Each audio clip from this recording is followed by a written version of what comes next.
October 4th, 1957, the Soviet Union launched Sputnik 1, the world's first satellite.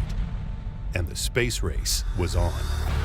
After jettisoning the nose fairing and last stage of the carrier rocket, the Sputnik started circling the Earth. A Sputnik was only the size of a volleyball, and you could not see that with a naked eye. But what you did see very vividly was the booster rocket that put that satellite into orbit. And at 4 a.m., I can walk down on my back porch with my daughter in my arms, and much to my utter amazement, that satellite came virtually over my house. In the early 60s, there were the two superpowers, the Soviet Union and the US. There was a lot of anxiety or uncertainty, and the feeling at that time was that this was somehow a judgment of which was the better system. We choose to go to the moon in this decade and do the other things, not because they are easy, but because they are hard. When Kennedy started the program for the first 2 years, we didn't know how we'd land on the moon. I was younger. I was a beginner to them, and they said, let's do it. We all had the confidence that we were just going to do it. It was never really a question of failing.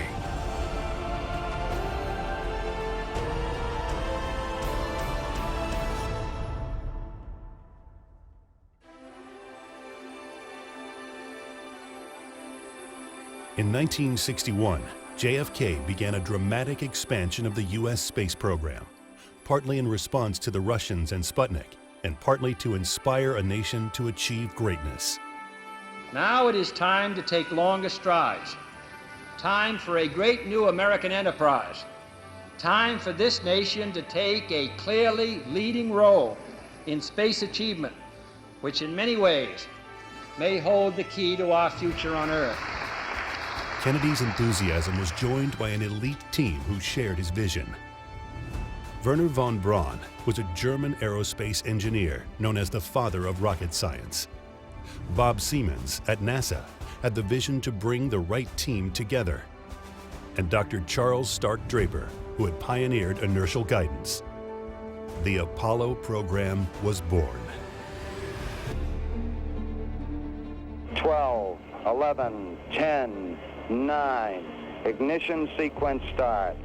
5, 4, 3, 2, 1, 0. Liftoff. We have a liftoff. Liftoff on Apollo 11. 4 forward, drifting to the right a little.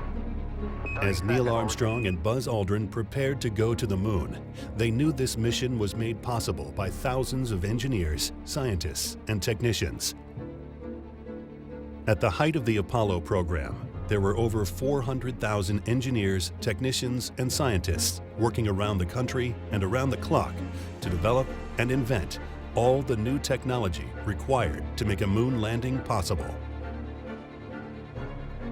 Among the unsung heroes of Apollo are the engineers from Draper, formerly the MIT Instrumentation Lab.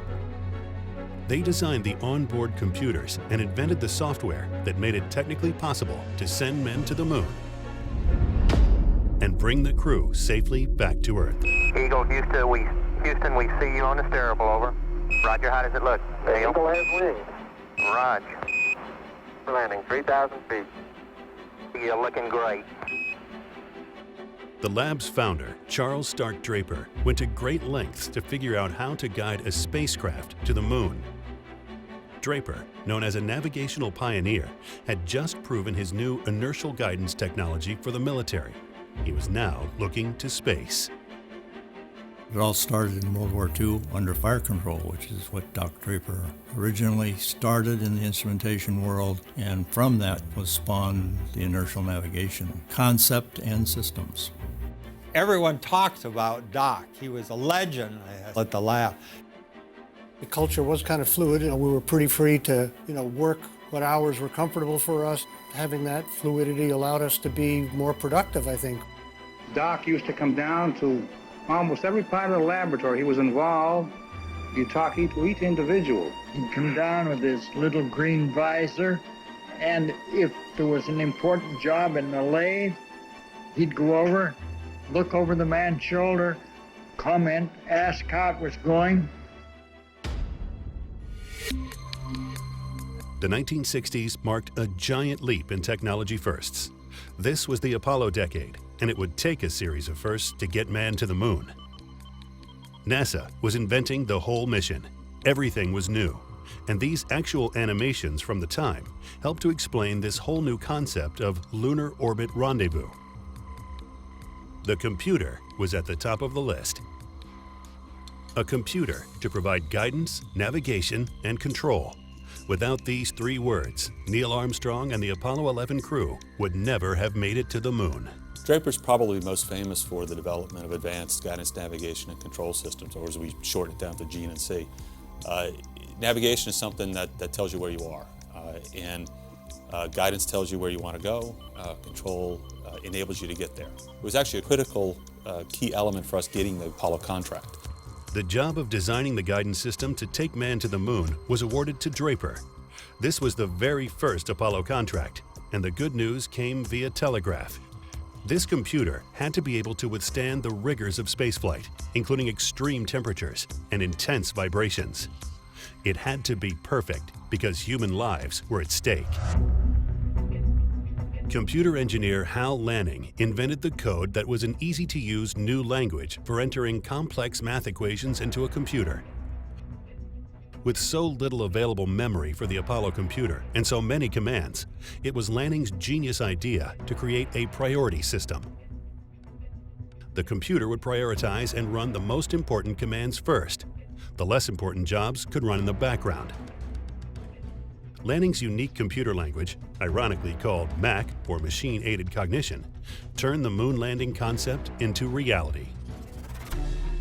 There was a MAC language that was developed here at the laboratory, an exquisite engineering language.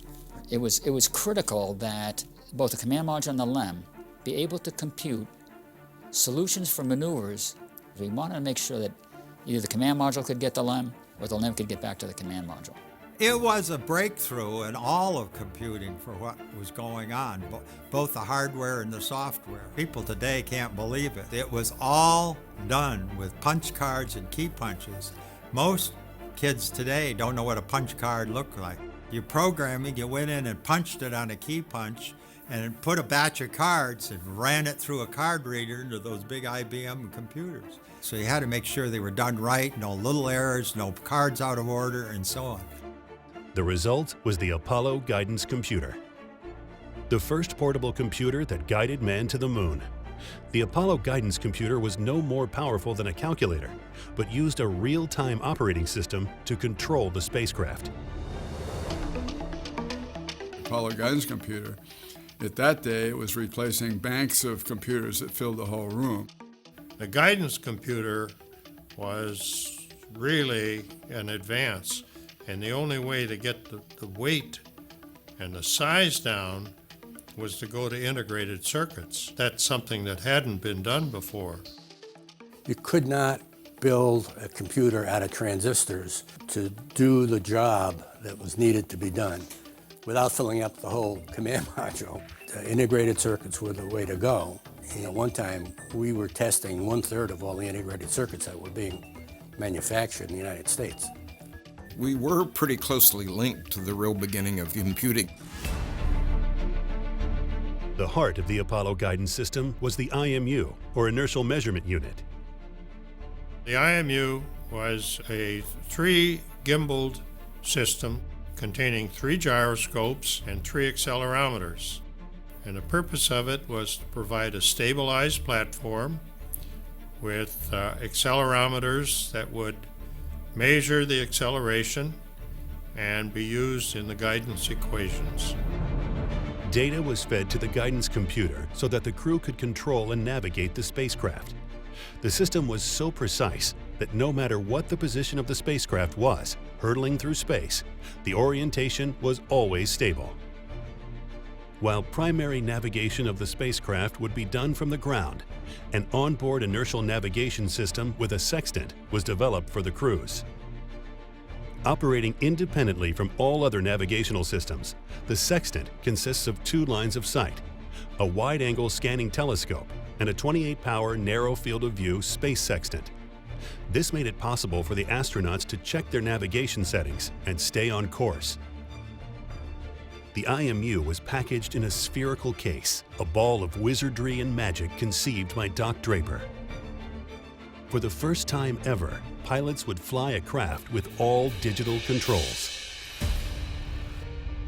The software that we developed to control these vehicles, the command module, the lunar module, and the combinations of those things, that had never been done with a digital computer up to that point in time.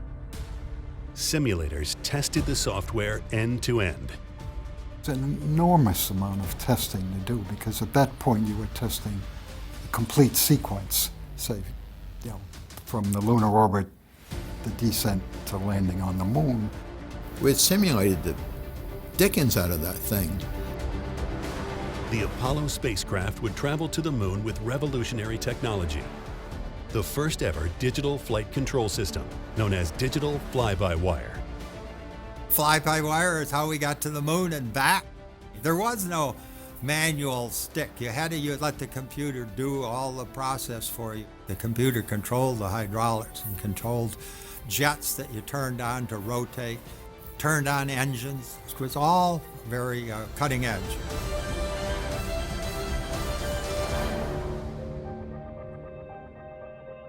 As the Apollo 11 team are just months away from a moon landing, we are reminded of the man who set the challenge and who would sadly not be present for the historic moment. This remarkable footage shows JFK's last visit to Cape Canaveral in 1963, just 1 week shy of his assassination. No single space project in this period will be more impressive to mankind or more important for the long-range exploration of space, and none will be so difficult or expensive to accomplish. He would never see man walk on the moon, but the team of visionaries he assembled risked all to fulfill his dream.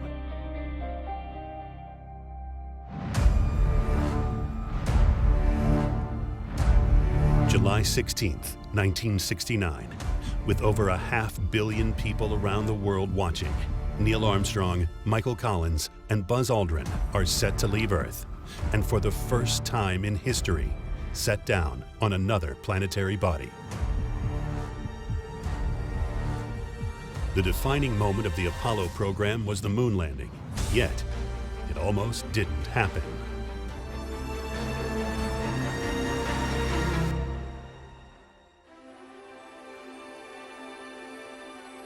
Apollo 11 was our first attempt at landing on the moon. The guidance and navigation system was probably one of the most complex subsystems the flight crews had to work with. One evening, after a long day's work, I came out of my office and walked outside, and there in the sky above me was the real full moon itself. It just kind of overwhelmed me to think that's where we're going, and I have a part in it. Ignition sequence starts.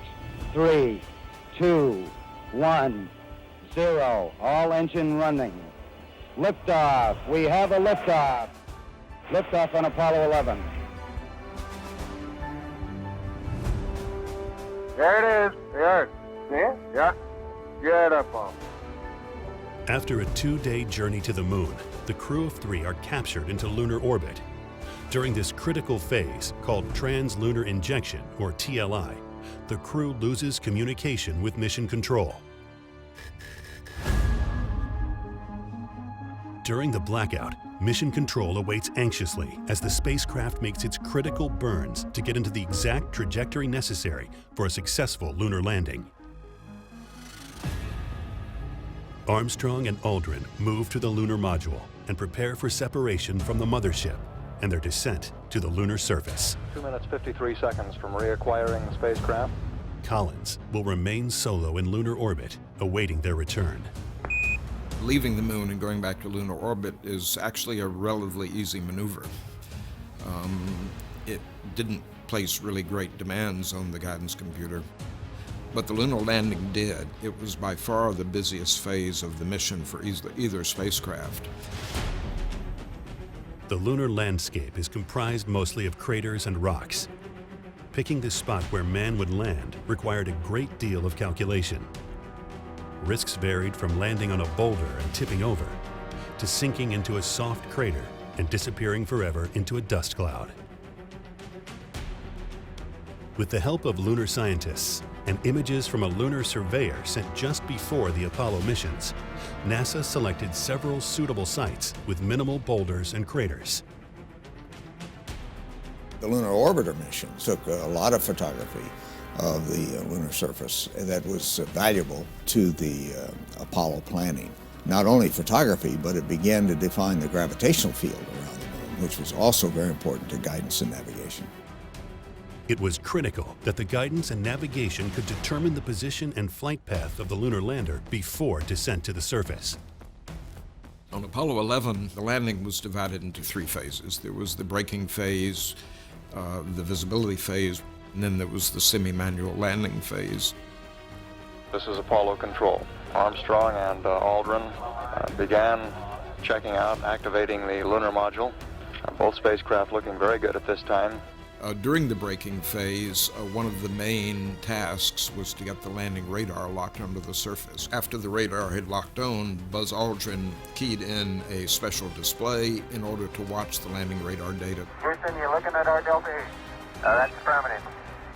And as soon as he did that, 1202.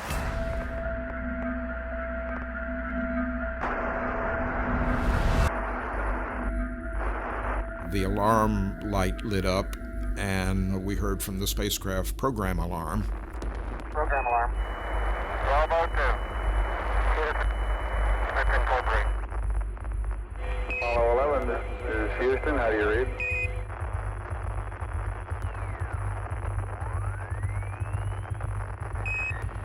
It was a 1202 alarm, which was an alarm we never expected to see in flight. It was an emergency. It was scary. I can still remember looking across the room at a couple of the guys saying, "Oh my God, 1202, what's going on?" A problem with the rendezvous radar electronics is stealing precious computer time. Aldrin's special display tips the computer into overload. Columbia, Houston, over. 1202 alarm is the statement that says, "We ran out of space and we're taking care of it." Columbia, Houston, we're standing by, over. There was a priority system set up in the Apollo guidance computer so that priority tasks could interrupt tasks with less priority. If we had waited a second to do the next control calculation, it would have gone unstable. The priority display said, "I'm more important than any of you," so it interrupts everything that's been set up to go. The Apollo guidance computer was trying to process too many computer commands at once during the landing sequence. The exhausted computer sounded its 1202 alarm, signaling an overload. If you're talking about the landing, there's nothing you can do. You can't complete the landing, so your only option now is to go back to the command module. NASA's Jack Garman had a cheat sheet and was confident the computer could be trusted. Margaret Hamilton and a team of software engineers had programmed the computer for such a scenario. So through the whole period of that alarm, the spacecraft was still under control. Had it been capable of stealing the cycles, it would have been a disaster. The computer worked exactly as it was designed. Columbia, reading you loud and clear. How many? It was a combination of the hardware, the software, an amazing system of systems. Operating system that was designed by Hal Lanning really was a blessing to that, because and when it got to overload situation, it just did the important jobs and landed. Attitude control is good. Manual attitude control is good. The ruling was that the landing could continue unless there were further signs of problems, and therefore the call was a go. Roger, understand. Go for landing. Years of preparation and testing paved the way for the historic landing. In the final seconds of the descent, flying faster than anticipated, Armstrong and Aldrin overshoot their intended landing site. They are heading for a hazardous rocky area and manually fly the lunar module to a safe landing spot with just seconds of fuel to spare.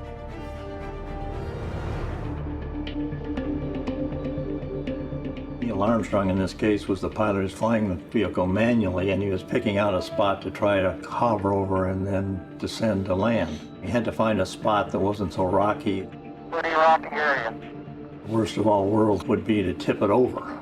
They did, in fact, come within about 30 seconds of running out of fuel, which would have been very dangerous if you're close to the moon.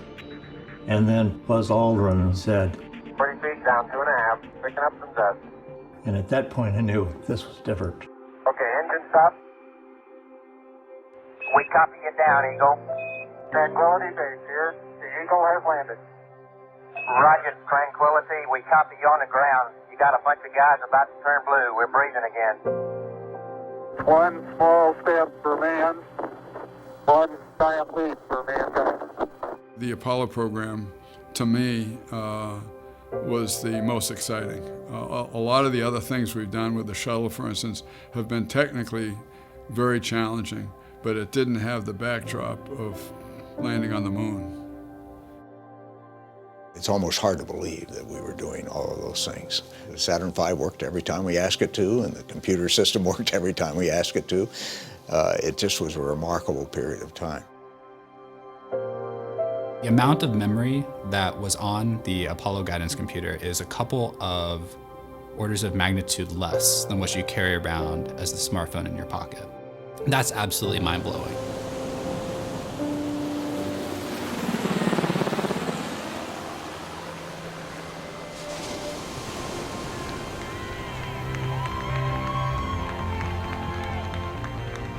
It is kind of miraculous to me that we actually did it.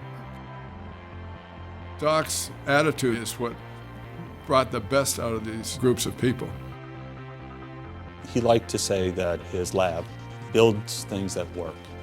And it sounds so fundamental, but it actually is very key to why Vapor's been successful. And it's a very good legacy to leave behind.